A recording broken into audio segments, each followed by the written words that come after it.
Episode 28, wanneer lig deur mense praat. Ek het altyd gedink, God gebruik net die heiliges, die volmaaktes en die wat seer is van hul geloof.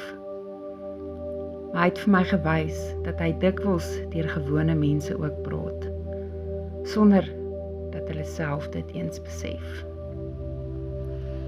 Dit is gewoonlik die vreemdeling wat sê, hou aan, ek glo in jou. Die kind wat glimlag, net toe jy moes huil.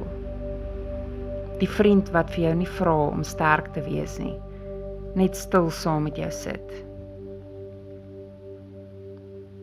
Dis hoe lig praat. Nie altyd met profesie nie, soms net met teenwoordigheid. Want God woon nie net in preke nie, hy woon in mense wat beskikbaar is. Laat julle lig so skyn voor die mense, dat hulle julle goeie werke kan sien, en julle Vader wat in die hemel is, verheerlik.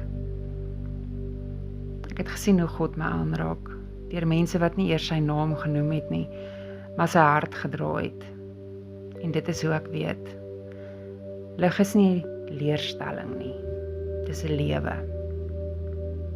Elke mens wat in liefde optree, is 'n venster waardeur hy skyn. En as jy mooi kyk, sal jy hom oral sien. In oë, in hande, in klein dade van goedheid. Dis hoe die wêreld verander. Nie deur geraas nie, deur lig wat aanhou beweeg. En dalk is jy vandag daardie venster vir iemand anders. Dis vir my vreemd hoe God deur mense praat, nog lank voordat hulle self weet hy praat. Wie het hy laas deur jou laat skyn, sonder dat jy dit eers besef het?